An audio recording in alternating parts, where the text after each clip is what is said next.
But let's quickly go across to Anshul ji to find out what really is the outlook on the markets from here. Anshul ji, warm welcome. Good to have you with us, and season's greetings for upcoming new year to you, to your family members, and to everybody at Lakshmi Shri as well. Do help us understand what's your outlook for the new year now, as we are inching closer to the year end, just a penultimate day today. What would you say? नमस्कार आपके सभी दर्शकों को और नए साल की हार्दिक शुभकामनाएं मेरी और लक्ष्मी श्री की तरफ से। देखिए, निफ्टी पे हम already previous day low sweep करके वीकली वीवैप तक गए थे और वहां से रिजेक्शन मिला है। सो प्रोबेबली जो सपोर्ट मिलना चाहिए था प्रीवियस डे लो पे वो नहीं मिला है। मॉर्निंग में जो लोस बने हैं 25,878 के, ये टेस्ट हो सकते हैं। किसी भी तरह की अपसाइड के लिए प्रीवियस डे लो 25,930 और वहीं पे आज का वीवैप है, इसके ऊपर टिकना बहुत जरूरी है। अगर इसके ऊपर सस्टेन करते हैं तो फिर नेक्स्ट लेग में 25,966 तक आ सकते हैं। एक आध घंटे पहले तक लग रहा था कि शार्प शॉर्ट कवरिंग आएगी बैकिंग बैक निफ्टी, बट वो भी डेली वीकली मूविंग एवरेज पे लोअर हाई बना रहा है, तो थोड़ा सा व्यू वापस से जो बुलिश था वो नेगेट होता जा रहा है। और अगर गलती से भी बैंक निफ्टी 58,800 तोड़ता है तो आज के लिए व्यू एक्सट्रीमली बेरिश हो जाएगा और एक्सपायरी में मे बी लॉन्ग लिक्विडेशन हम देख सकते हैं 58,700 58,650 तक। बट अगर ये लेवल्स नहीं टूटते हैं तो प्रोबेबली लेटर हाफ एक घंटे में हम कुछ शॉर्ट कवरिंग देख सकते हैं। Okay, got that. चलिए अंशुल जी, इसी के साथ शुरुआत करते हैं आज के सवालों के सिलसिले के साथ। सत्या है जो कि सबसे पहले लिखते हैं, happy new year to everyone. Happy new year आपको भी Satya, good to have you with us. जो क्वेश्चन है इनका आईटीडी सीमेंटेशन के ऊपर है और ये कुछ साल पहले 100 रुपये के भाव पर इनके पास ये शेयर था। लॉन्ग टर्म के निवेशक हैं, अब जानना चाहते हैं कि और 3 साल के लिए क्या इस शेयर पर अभी भी बने रहें। आईटीडी सीमेंटेशन अब सेम्प्रो सीमेंटेशन के नाम से भी जाना जाता है। सेम्प्रो देखिए, शॉर्ट टर्म में तो वीकनेस दिख रही है। शॉर्ट टर्म में एक बार स्विंग लो 684 के अराउंड है ऑन द वीकली चार्ट, इसको टेस्ट करने जा सकता है। But on a longer term horizon अगर 2 to 3 इयर्स का अगर आपके पास टाइम फ्रेम है तो फिर आराम से स्टॉक को होल्ड कर सकते हैं। शॉर्ट टर्म करेक्शन है जो एक लॉन्ग टर्म इन्वेस्टर्स के लिए बाइंग अपॉर्चुनिटी होगी, तो शॉर्ट टर्म में 685 650 लेवल आ सकते हैं, बट इवेंचुअली 2 to 3 इयर्स में समवेयर अराउंड 1500 1550 प्लस टारगेट आपको आराम से मिलेंगे। Next question and this one is from Manish. He says, Anshul sir आपका दिवाली शेयर अभी तक मेरे पास है, स्टील कास्टिंग वाला 228 पर मैंने लिया था और KPEL भी आपने बताया था 411 पर मैंने लिया है। मैं आपसे जानना चाहता हूं कि अब इन दोनों शेयर्स का आउटलुक क्या है सर? देखिए, आउटलुक अभी भी वही है। अगर आपके पास 3 साल का समय है तो ऑलमोस्ट 200 से 250% की अपसाइड बेयर मिनिमम आपको मिलनी चाहिए। KPEL एक्यूमुलेशन जोन में आ गया है 348 350 की जोन में, 360 365 निकलने के बाद इसमें अच्छी अपसाइड बनना स्टार्ट हो जाएगी। सेम विद स्टील कास्ट, नीचे 195 190 जोन में अगर मिलता है तो एक्यूमुलेट करके चलना चाहिए।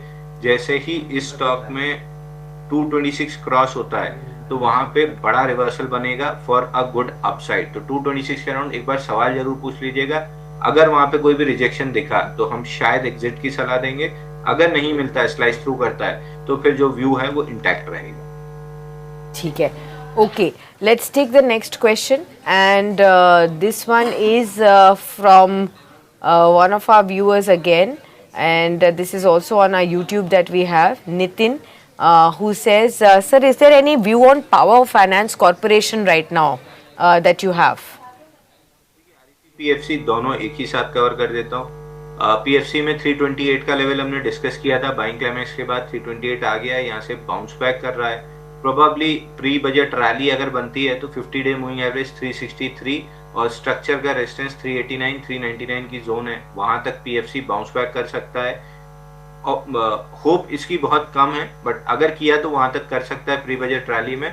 बट नेक्स्ट डाउन लेग में जब भी 328 तोड़ेगा, ये सेलॉन रैलीज वाला कैंडिडेट है, नेक्स्ट लेग में जब भी 328 तोड़ेगा 206 का टारगेट अभी भी बाइंग क्लाइमेक्स वाला खुला हुआ है। सेम इज विद REC, 347 के लेवल से बाउंस बैक करना था, कर रहा है, 388 तक बाउंस बैक कर सकता है, बट जब भी ये pre budget rally fizzle out होगी और पीएसयू में सेलिंग रिज्यूम होगी, 281 236 ये टारगेट आपको आरईसी पे भी मिल जाएंगे। Okay, let's take the next question. Tejpal Bhatia लिखते हैं, सर बीजीआर एनर्जी पर अगर लॉन्ग टर्म का व्यू हो तो कैसा रहता है ये शेयर?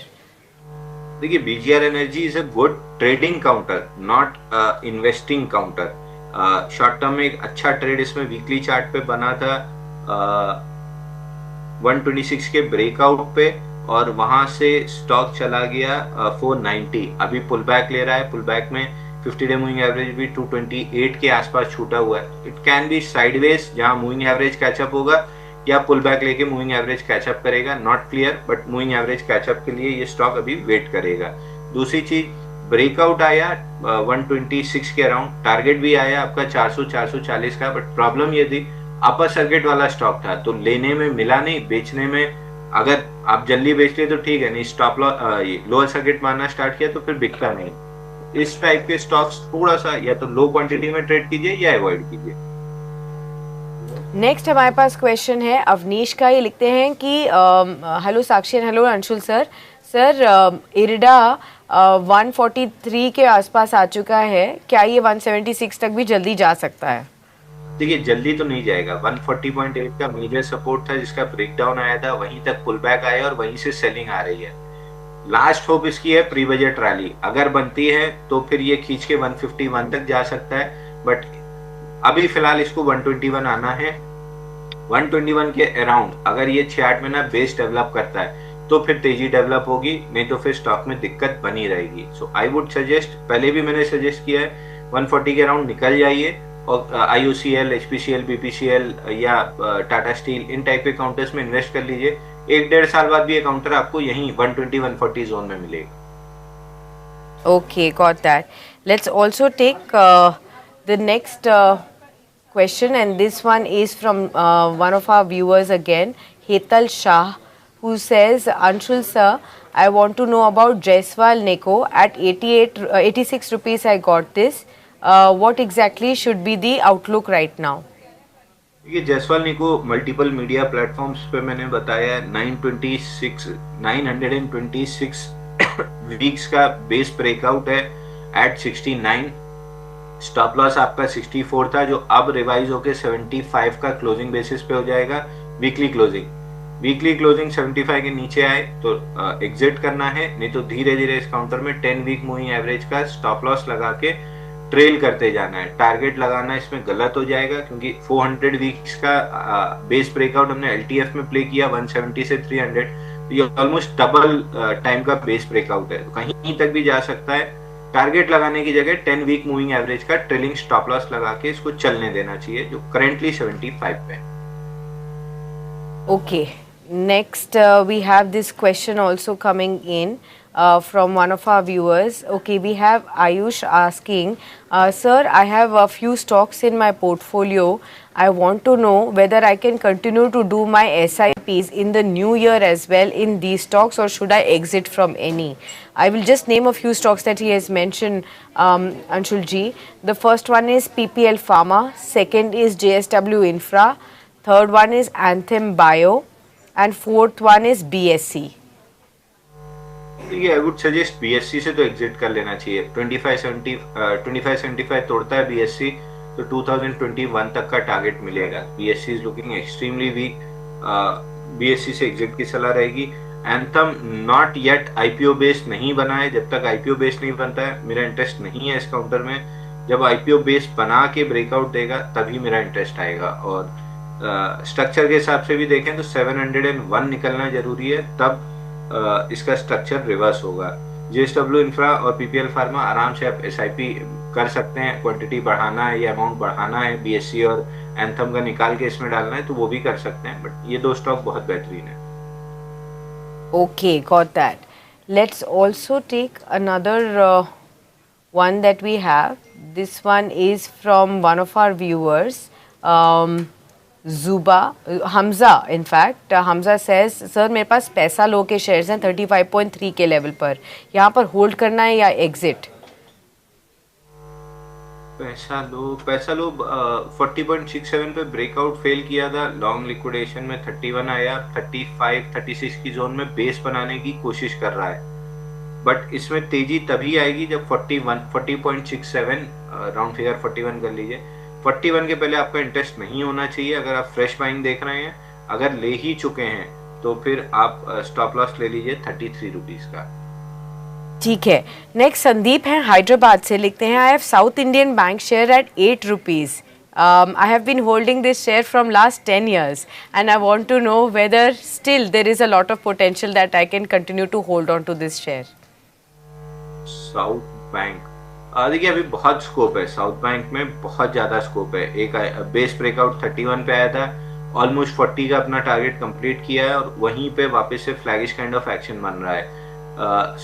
यहाँ पे आपको केवल एक काम करना है, 35 रुपीज का स्टॉप लॉस ले लीजिए और होल्ड कीजिए। अगर ये फ्लैग पैटर्न चलता है तो समवेयर अराउंड 49 से 54 के बीच के टारगेट मिल सकते हैं, तो है तो होल्ड करना चाहिए। Okay, got that. Let's also take the next question now, which we have from one of our viewers. This is Kalpesh Kacharia, Mumbai से हैं। ये लिखते हैं कि अंशुल सर, मैंने MCX सिल्वर के फ्यूचर शॉर्ट सेल किए हैं 2,45,000 के। यहाँ पर क्या 1,80,000 का लेवल का टारगेट भी मैं एक्सपेक्ट कर सकता हूँ?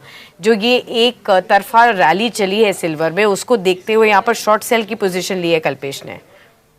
देखिए सिल्वर में डाउनसाइड तो लग रहा है, कल भी हमने सेल दिया था मॉर्निंग शोज में और डे लो पे जाके क्लोज किया। अभी भी हमको सेल ऑन रैली सी लग रहा है, बट मेजर डाउनसाइड इसमें तब ओपन होगी जब $70.21 USD INR में टूटेगा, सॉरी इसमें कॉमिक्स पे टूटेगा। अभी $74 चल रहा है, तो यस शॉर्ट लग रहा है। थोड़ा सा और रैली मिलती है तो शॉर्ट कर सकते हैं। नीचे में $65 का टारगेट है, 65 इंटू 32.15 इंटू 90 इंटू 1.07, 1,80,000 का टारगेट मिलने की आपको पूरी एक्सपेक्टेशन रखनी चाहिए। तो अगर शॉर्ट है तो होल्ड कीजिए। ओके, नेक्स्ट हमारे पास जो क्वेरी आई है ये हमारे YouTube के जरिए हमें मिली है। यूसुफ हैं, लिखते हैं कि सर कंज्यूमर शेयर्स में से, रिटेल शेयर्स में से नाइका या होनासा दोनों में से कहां पर निवेश किया जाए? एनी डे नाइका में आईपीओ बेस ब्रेकआउट है। आईपीओ ऑलमोस्ट 145 वीक्स का आईपीओ बेस ब्रेकआउट है। ये आप ही के चैनल पे 224 पे अपन ने रिकमेंड करना स्टार्ट किया था फॉर 315 एंड 428। तो एनी डे नाइका बहुत बेहतरीन है। होनासा अभी डेवलप कर रहा है पैटर्न। होनासा में 330 के ऊपर फ्लैग पैटर्न का ब्रेकआउट आएगा जिसका टारगेट 440 490 आएगा, तो हुनासा वॉच लिस्ट में रखिए। 330 के ऊपर अच्छा बाई बनेगा। Okay, let's take the next question. This one is from one of our viewers, that is Sakshi Pal. She says, sir, can you please suggest an entry level for Sagility? सेजिलिटी में भी कोई trade नहीं है, pattern under development है। 54.2 का breakout है, 54.2 के ऊपर आप एंटर कर सकते हैं with a stop loss below 50। Target आपको समवेयर अराउंड 70 का आराम, 69 to 70 का आराम से मिलेगा, but enter only on breakout above 54.2, not below that.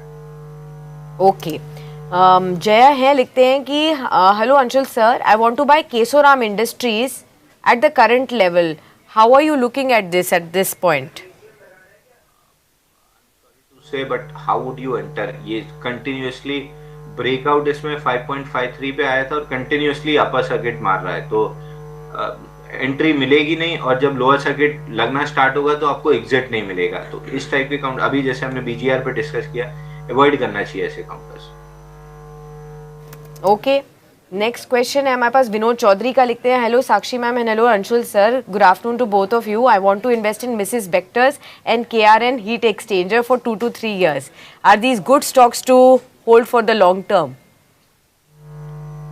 देखिए बेक्टर फूड्स में तो बाइंग क्लाइमेक्स हुआ था एट 319 और बाइंग क्लाइमेक्स का टारगेट है 192। तो अभी जब तक 192 नहीं आता है, बेक्टर फूड्स को कंप्लीटली अवॉइड करके चलना चाहिए। 193.87 is the precise target for buying climax. तो ये स्टॉक तो कहीं से भी लॉन्ग टर्म शॉर्ट टर्म किसी भी वॉच लिस्ट में नहीं रहेगा। KRN हीट एक्सचेंजर्स में भी 851 के ऊपर फील्ड ब्रेकआउट है, जिसका टारगेट 695 है। 695 अगर टूटता है तो फिर स्टॉक में नेक्स्ट राउंड ऑफ सेलिंग 512 तक आ सकती है। तो दोनों ही स्टॉक खराब लग रहे हैं। Okay. Let's take the next question, and this one is from one of our other viewers who's joining us on our YouTube. Okay, we have Ahmed from Bangalore. Says, sir, Rolex rings 130 पर लिया हुआ है, hold करें या exit? Rolex ring एक बार hold कर सकते हैं, जब तक 120 125 की जोन प्रोटेक्टेड है आप होल्ड कर सकते हैं। ऊपर में 145-50 वीक मूविंग एवरेज है, वहां तक बाउंस बैक कर सकता है। 143 145 की जोन में दोबारा से सवाल पूछना चाहिए। Okay, let's take the next question also. We have a lot of our viewers joining in on our WhatsApp. Gagan Khemani from Delhi says, I have Angel One at 2548 levels. Please advise for short term. Angel one जैसा हमने discuss किया था 2670 पे कि यहाँ पे breakdown आ रहा है, लोअर हाई की फॉर्मेशन दिख रही है, और अगर आता है तो टारगेट 2111 और 1989 का बनेगा। तो उसी कड़ी में एक बेरिश फ्लैग का भी ब्रेकडाउन है 2440 पे, उसका भी टारगेट 2110 और 1989 है। तो ये लेवल आते हुए दिख रहा है 2110 1989। Okay, got that. Let's take another one then. We also have another question from Chandan Jain from Hubli in Karnataka, who says, sir, Orient Tech के बारे में बताइए। 206 के भाव पर मैंने लिया हुआ है, और देखा जाए तो काफ़ी लंबे समय से ये होल्ड भी कर रहे हैं 490 डेज से। अब ये पूछना चाहते हैं प्रॉफिट बुक करके निकल जाए या होल्ड करके चले? देखिए, आज ही डेड कैट बाउंस बनना स्टार्ट हुआ है। 12 मिलियन का वॉल्यूम है, 2856% वॉल्यूम राइज है। वीकली पे ऑर्डर ब्लॉक 426 पे है, तो 426 तक बाउंस बैक करने की प्रोबेबिलिटी बहुत हाई है। 426 पे एक बार सवाल पूछ लीजिएगा। Okay, next take the next question. This one is from one of our viewers, Mr. Mathur, who says, sir, Suzlon के फ्यूचर के बारे में बताइए, 2026 में कैसा रहेगा ये शेयर? प्रोबेबली अच्छा ही रहना चाहिए, बट पहले ये शायद क्योंकि एक्यूमुलेशन जोन प्रोटेक्ट नहीं हो रही है 52-53 वाली, तो प्रोबेबली ये लोअर एंड जा सकता है somewhere around weekly swing low 46.15 मिलता है तो और एक्यूमुलेट करके चलना चाहिए। बेस जब भी कंप्लीट करेगा उसके बाद 80.5 तक के टारगेट मिलेंगे, बट 80.5 आपको 2026 में मिलेगा, थोड़ा सा अनरियलिस्टिक एक्सपेक्टेशन है। Okay, got that. Let's take the next one then. Okay, we have another one. Mr. बाबू हैं कोलकाता से, लिखते हैं, सर JBM ऑटो 647 पे बाय किया है, काइंडली रिव्यू दिस शेयर। देखिए, JBM में आज एक फ्लैग का ब्रेकआउट दे रहा है, छोटा सा फ्लैग पैटर्न है। अगर यहाँ पे ट्रेड करना भी चाहिए, क्योंकि 2-3 स्टॉक ऐसे ही फ्लैग पैटर्न से ब्रेकआउट दिए हैं।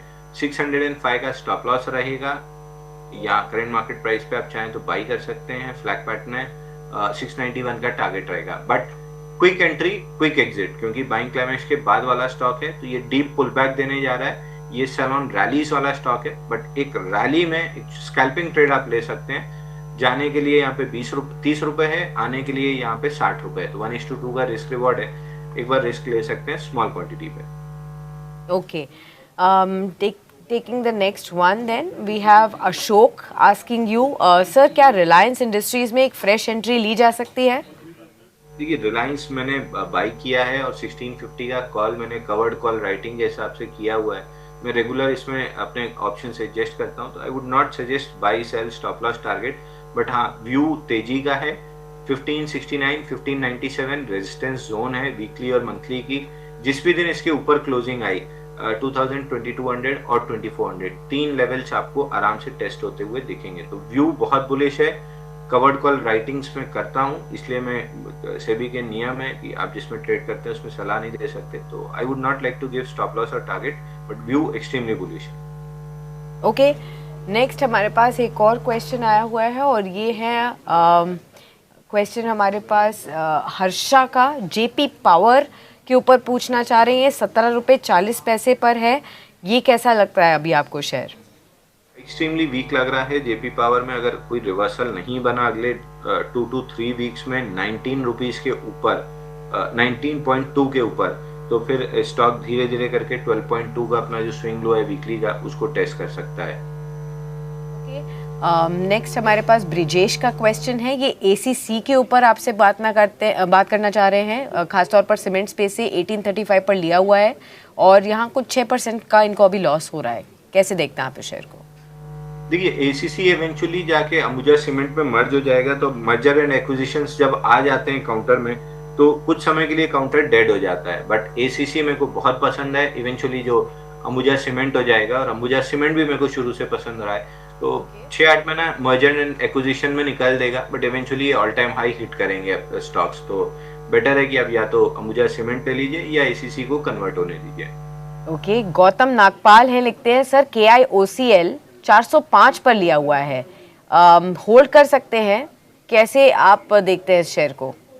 नॉन स्टॉप 640 से 320 तक नीचे आया था, तो बाउंस बैक कर रहा है। बाउंस बैक में समवेयर अराउंड 430 तक जा सकता है, वहां पे एग्जिट कर लीजिएगा। 430 मेजर रेजिस्टेंस प्राइस है, वहां पे ये जो ओवरहेड सप्लाई है वो वापस से रिवर्स आ सकती है, तो बेटर है पुल बैक्स में एग्जिट कर लीजिए, क्योंकि डाउन ट्रेंड में अभी भी टारगेट 279 का ओपन है। ओके, अंकुर मोदी हैं, लिखते हैं Sakshi, good afternoon, hope you are doing great. I am very well Ankur and I hope the same for you. ये डिफेंस स्पेस से BEL के ऊपर आपसे जानना चाह रहे हैं अंशुल जी, पूछना चाहते हैं कि क्या अभी से ही इसे स्टैगर्ड मैनर में खरीदना शुरू कर दिया जाए? देखिए, BEL को तुरंत बेच दीजिए और बेच के भूल जाइए, क्योंकि बाइंग क्लाइमैक्स और फेल्ड ब्रेकआउट दोनों चीज है। पहला टारगेट 336, दूसरा 305, तीसरा 238, 3 टारगेट खुले हुए हैं। याद कर लीजिए, रेलवे डिफेंस पिछली बार जब गिरे थे 50-60% डाउन मूव आई थी। तो पोस्ट बजट ये सारे स्टॉक्स, रेलवे, डिफेंस, PSUs, इनमें IOCL, HPCL, BPCL ये छोड़ दीजिए, तो लगभग सारे PSUs में अच्छी खासी सेलिंग आने वाली है। और इन जो प्राइजेस अभी चल रही हैं, ऑलरेडी ऑल टाइम हाई से बहुत सारे स्टॉक 30-40% टूटे हुए हैं। यहाँ से भी अगर 30-40-50% टूट जाते हैं तो मेरे को बहुत सरप्राइज नहीं होगा। Okay. Taking the next question, this one is from one of our viewers, Jaya, who says, I have purchased E2E Networks, 500 shares at 3,523. What do you think is the outlook on this share? देखिए, थोड़ा सा महंगा ले लिया है, but outlook बहुत positive है share का। 1710 अगर ये लेवल आपको मिलता है तो यहाँ पे थोड़ा सा एवरेज आउट या एक्यूमुलेट करना चाहिए। इवेंचुअली स्टॉक में पूरी पोटेंशियल है कि अपने ऑल टाइम हाई को ना सिर्फ रीटेस्ट करे बल्कि उसको सरपास करे। तो 1710 इज द जोन जहां पे आपको थोड़ा सा एवरेजिंग आउट या फ्रेश बाई करने की सोचना चाहिए। Okay, let's take the next query and this one is from one of our viewers again who is joining. This is I think Archana, she's from Bangalore. She says, I want to wish you and the entire team of Business Today Television a very happy new year. Thank you so much, Archana, for your wonderful wishes, and we wish you back again for a great, profitable and prosperous year ahead as well. She says, I have 15 Shelly Engineering shares at 975. I want to know, should I book my profits or continue to hold for another year? ये profit book करके exit कर देना चाहिए। नहीं करना चाह रहे हैं तो 2190 का मैंडेटरी स्टॉप लॉस ले लीजिए। 2190 टूटने के बाद स्टॉक में वर्टिकल नोज टाइप मूव आएगी 1534 तक। बेटर है यहीं पे एग्जिट कर लीजिए। नहीं करना है तो 2190 का मैंडेटरी स्टॉप लॉस जरूर ले लीजिए। ओके, नेक्स्ट क्वेश्चन है न्यूजीलैंड से। लिखते हैं, Sakshi, I am looking to get some view on DAM capital as what is the outlook? It is still struggling.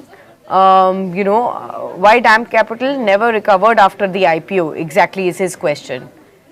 देखिए, IPO तो अगर आपका शो ये रेगुलर देख रहे हैं तो मैं 1-1.5 साल से बता रहा हूँ, IPO 3 से 5 दिन में पूरा जूस निकाल के एग्जिट कर लेना है पॉजिटिव लिस्टिंग वाले को, क्योंकि उसके बाद जब तक IPO बेस नहीं बनता है, हाई लाइकली है कि 50-60% IPO प्राइस से डाउन मूव आ सकती है अगर IPO लो टूटता है। और डैम कैपिटल में भी वही हुआ, 460 से लेके 190 तक की डाउन मूव रही है 200 अराउंड, और बाउंस बैक में भी लोअर हाई बन रहे हैं, फ्लैग का भी ब्रेक डाउन है, बट अब इस प्राइस पे एग्जिट करना बहुत अच्छा नहीं होगा क्योंकि ट्रायंगल काइंड ऑफ फॉर्मेशन है। तो आई वुड सजेस्ट कि आप एटलीस्ट 200 रुपए के स्टॉप लॉस से होल्ड कीजिए, और अगर बाउंस बैक मिलता है 260 280 की जोन में तो दोबारा से सवाल पूछिए। Okay. Let's take another question, and we have more questions now coming in on our WhatsApp. Shubham Yadav is talking about Titagarh, and he says, I bought this at 1400. What exactly is the price at which I should look to exit this stock? What is your view on that? Titagarh, finally some momentum in rail stocks. Can it take Titagarh higher? देखिए all time high से 65% correct होने के बाद से Titagarh bounce back दे रहा है। Bounce back 965 तक आ सकती है। 965 मेजर रेजिस्टेंस है, अगर वो क्रॉस होता है, अगर उसके ऊपर निकलते हैं तो ही बाउंस बैक एक्सटेंड करेगा 1100 तक। मेरी एक्सपेक्टेशन बहुत ज्यादा नहीं है। 965 के अराउंड एक बार दोबारा सवाल पूछ लीजिए, और ये जितने स्टॉक्स थे प्रीवियस विनर्स पोस्ट बजट, इनसे एक बार निकल जाइएगा। पोस्ट बजट एक और राउंड ऑफ सेलिंग आएगी इनमें। Okay, next we have this question coming in from one of our other viewers as well on our WhatsApp. Choti from Bokaro says, I am holding Imagica World and Infibeam. Kindly review these stocks and tell me if I am in the right set of stocks. Infibeam में तो देखिए जब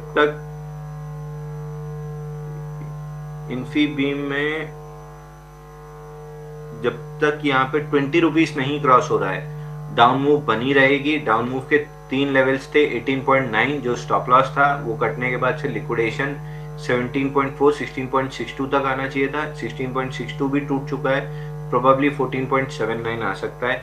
ये stock जब तक 20 रुपए नहीं cross करता है तब तक इस स्टॉक से जितनी दूरी हो सके उतनी दूरी बना के रखिए। Same is with Imagicaa. इसमें बाइंग क्लाइमेक्स कंफर्म हुआ था एट 70 रुपीज। उसके बाद से स्टॉक एक्सट्रीमली वीक है, और यूजुअली हमने देखा है कि बाइंग क्लाइमेक्स के बाद 50 to 60% करेक्ट होता है, बाउंस बैक देता है, फिर नेक्स्ट राउंड ऑफ करेक्शन आता है। 42.9 पहला इसका बाइंग क्लाइमेक्स का टारगेट है, वहां से बाउंस बैक मिल सकता है। उसके बाद नेक्स्ट लेग में जब 42 टूटेगा तो समवेयर अराउंड 18 रुपीज तक का टारगेट खुलते हुए दिख रहा है।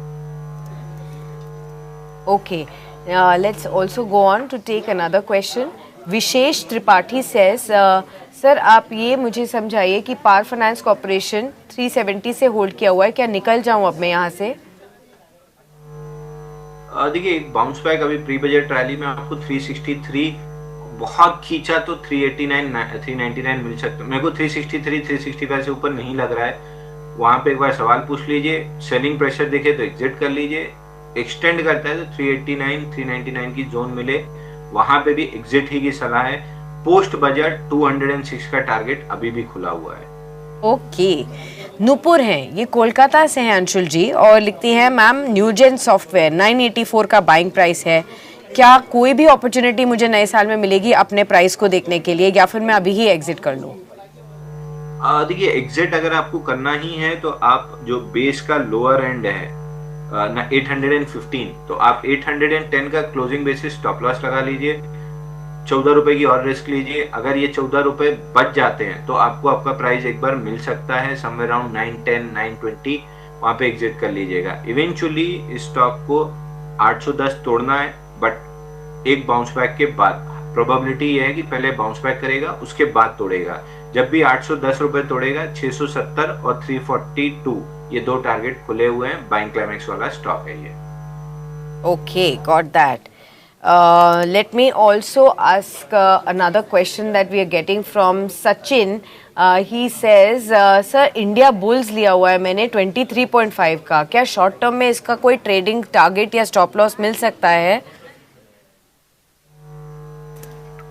इंडिया बुल्स लिमिटेड, देखिए सारी ये इस चीज के बाद ये रीलिस्टिंग हुई है, यारी नहीं 2-3 स्टॉक मर्ज करके स्टॉक की रीलिस्टिंग हुई है।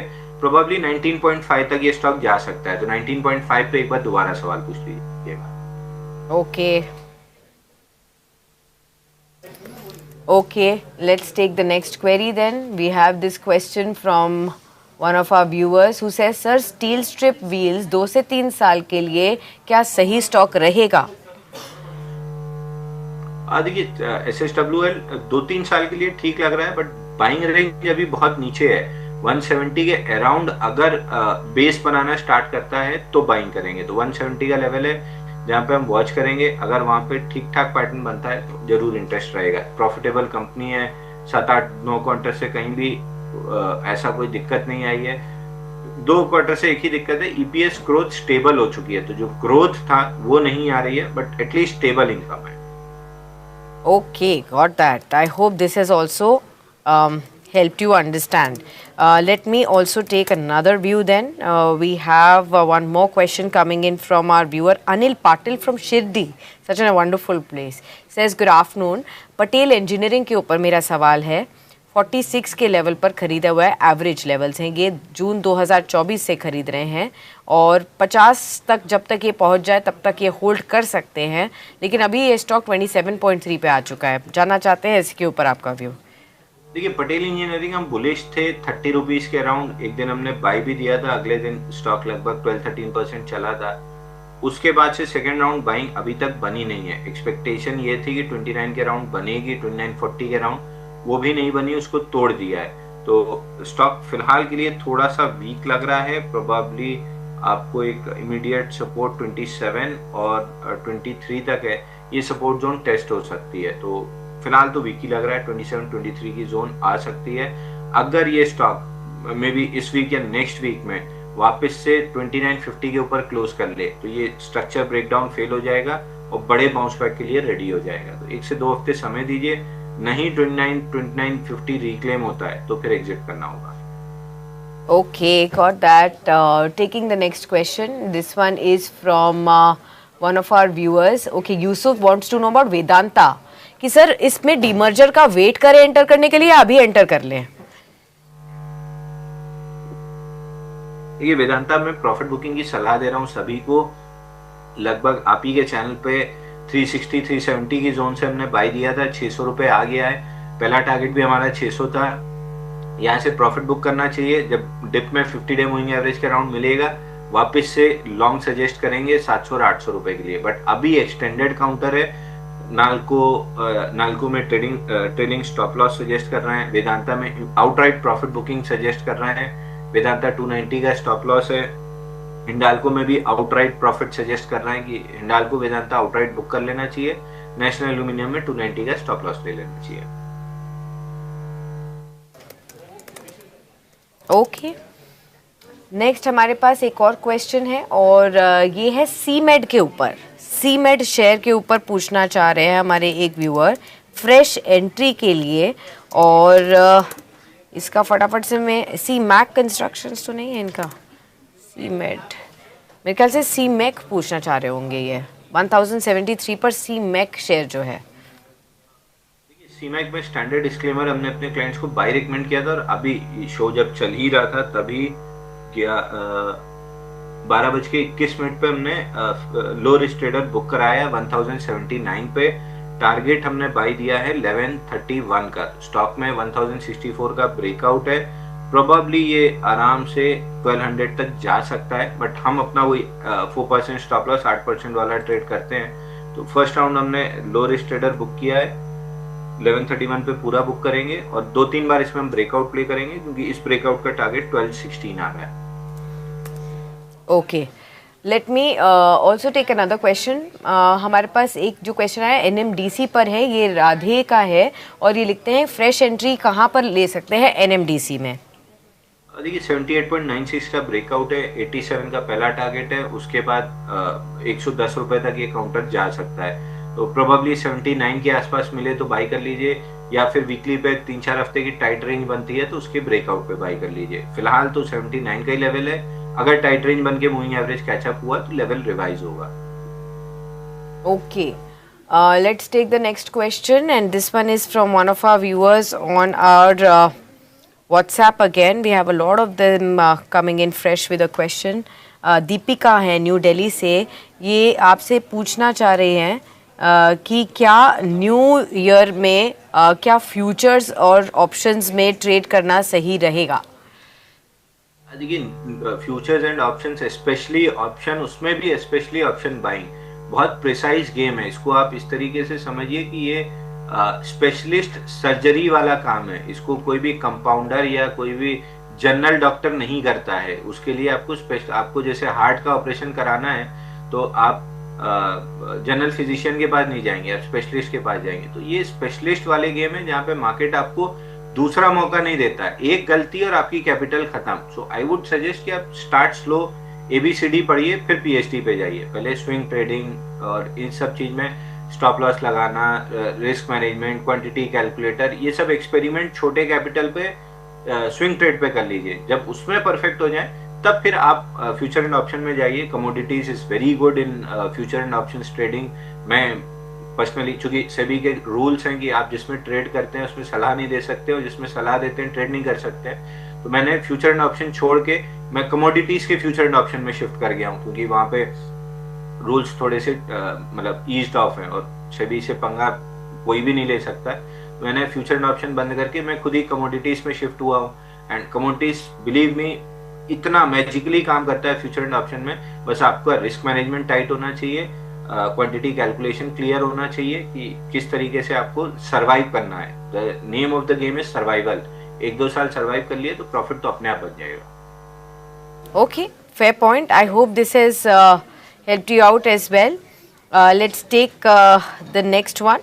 This one is from one of our other viewers who's joining in afresh on our YouTube channel as well. Okay, we have this question on one of our viewers asking us specifically on railway stocks as a basket. What is your view in 2026 till the budget? Should I buy railway stocks? देखिए, buying तो नहीं करनी है, क्योंकि buying में आपके stop loss और target दोनों मैच ही नहीं करेंगे, मतलब रिस्क रिवॉर्ड मैच ही नहीं करेगा। दूसरा, ओवरहेड सप्लाई इतना है कि कहाँ से टेक ओवर करेगी ये आपको नहीं पता। प्रोबेबली रेलटेल की बात करें तो 399 411 में कर सकता है। RVNL पे उसके लेवल आते हैं 369 का पहला लेवल था, उसके ऊपर जाके ब्रेकडाउन भी देने लगा।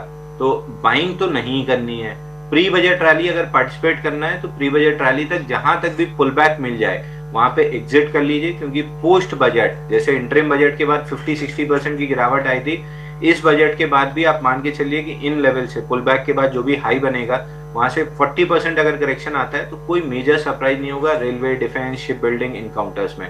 तो बाइंग में तो मेरा बिल्कुल भी इंटरेस्ट नहीं है। पोस्ट बजट सेल में जरूर इंटरेस्ट रहेगा। ओके, नेक्स्ट है रवि का क्वेश्चन। ये फर्स्ट क्राई के ऊपर पूछना चाह रहे हैं। 400 रुपए की इनकी बाइंग है और आपसे जानना चाहते हैं न्यू ईयर में कैसा रहेगा ये शेयर। IPO बेस ब्रेकआउट बना था 406 पे, इमीडिएटली उसी वीक में ब्रेकआउट फेल भी हो गया था। उसी के लिक्विडेशन में 338 और ऑल टाइम लो 286 आना था। ऑल टाइम लो के पास से ये 5वां हफ्ता है, 5th वीक है जहाँ ऑल टाइम लो 286 के आसपास घूम रहा है। स्टॉक बुलिश तो नहीं लग रहा है। फ्रेश ब्रेकडाउन 279 के नीचे है। अगर 279 टूटा तो और डाउनसाइड 225 230 तक बनेगी। बाउंस बैक के लिए भी 304 क्रॉस करना पड़ेगा, जो अभी तो पॉसिबल नहीं दिख रहा है। तो हाई लाइकली है कि 279 तोड़ेगा और 225 230 तक आएगा। तो 279 का मैंडेटरी स्टॉप लॉस जरूर ले लीजिए। नेक्स्ट क्वेश्चन है नेहा का। ये लिखती हैं, I got IPO allotment of Jaro institute, right now I am sitting in losses, can I average it? देखिए, एक बार इसका स्पेलिंग बताएंगे प्लीज। जारो, JARO। और देखिए, जारो में भी एग्जैक्टली वही हुआ जो अभी हमने थोड़ी देर पहले एक स्टॉक में डिस्कस किया था, एंथम वगैरह में। IPO के बाद कंटिन्यूअसली डाउन मूव है, मतलब ओपन हाई के साथ लिस्टिंग हुई थी तो इसको तो पहले 15 मिनट में ही आपको लिस्टिंग के टाइम बेच देना था और कहीं से भी कोई रिवर्सल स्ट्रक्चर बना नहीं है। ओपन हाई लिस्टिंग थी 890 पे, वहां से स्टॉक 474 आ गया है। Maybe a dead cat bounce 540 तक आ सकता है, but complete down trending counter है। कहाँ पे बॉटम हिट करेगा कहना मुश्किल है, बट कोई भी रैली मिले 543 तक एग्जिट कर लीजिए। Okay, let's take the next question. This one is from Munish who says Apollo Hospitals और Max Hospitals में अगर अल्ट्रा लॉन्ग टर्म तक के लिए व्यू हो तो अंशुल जी कहाँ पर निवेश करना चाहिए? देखिए, आप अपोलो हॉस्पिटल मेरे को ज़्यादा पसंद है। अगर हॉस्पिटल स्पेस की बात करें तो मैक्स हेल्थ केयर से ज़्यादा अच्छा मेरे को अपोलो हॉस्पिटल लगता है। मैक्स हेल्थ केयर में फेल्ड ब्रेकआउट और बाइंग क्लाइमैक्स है 843 और 740 तक डाउनसाइड आ सकती है, तो मैक्स हेल्थ तो बिल्कुल भी नहीं पसंद है। अपोलो फिलहाल आउटराइट यहाँ पे तो नहीं बाई करना चाहिए। कहीं भी एक मेजर डिप ले ले 6500 के अराउंड तो फिर अट्रैक्टिव हो जाएगा। तो 6500 ऑड लेवल्स पे आता है तो अपोलो एक बार सवाल पूछ लीजिएगा, सवाल पूछ के लेंगे तो ज़्यादा अच्छा रहेगा। बट 6500 एक आइडियल प्राइस है जहाँ पे वीकली पे मेजर सपोर्ट है, वहाँ पे एक्यूमुलेशन स्टार्ट कर सकते हैं। Okay, let's take the next question. One more question and we'll go to Anshul ji to take his 2026 view. रियाज से यामीन का क्वेश्चन है PCBL पर 462 पर एवरेज शेयर्स हैं इनके पास, अब क्या कर सकते हैं? देखिए PCBL बहुत अच्छा नहीं लग रहा है। 314 का भी ब्रेकडाउन आ गया है और बाइंग क्लाइमैक्स 445 पे हुआ था। बाइंग क्लाइमैक्स का टारगेट 338 था जिसका ब्रेकडाउन वापस बना है। 255 नेक्स्ट टारगेट है और मोस्ट लाइकली 255 तोड़ के ये third target of buying climax 202 करने जाएगा। तो वीक स्टॉक है, एग्जिट कर लेना चाहिए। Okay, got that. अब अंशुल जी ये बताइए साल 2026 के लिए कहाँ पर खरीदारी की जाए? देखिए पूरे साल के लिए तो थोड़ा सा प्रीमेच्योर हो जाएगा, बट यहाँ से 2-3 महीने के लिए आप जायसवाल निको में जिस आपका ब्रेकआउट आया है 900 वीक्स का, 926 वीक्स का है, तो प्रोबेबली ये स्टॉक आपका बड़ा विनर हो सकता है। यहाँ से 75 का ट्रेलिंग स्टॉप लॉस ले लीजिए और टारगेट लगाने की जरूरत नहीं है क्योंकि हमने देखा था 400 हफ्ते का LTF किस हिसाब से चला था, तो ये तो 900 हफ्ते का है, तो अच्छा चलना चाहिए।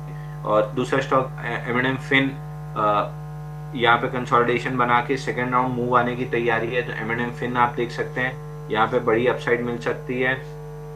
इसके अलावा ट्रेडिंग इधर उधर मिड कैप स्मॉल कैप में आपको 2026 में पहले 2 महीने शायद ना मिले, बट लेटर हाफ 26 बहुत बेहतरीन जाने वाला है मिड कैप स्मॉल कैप के लिए।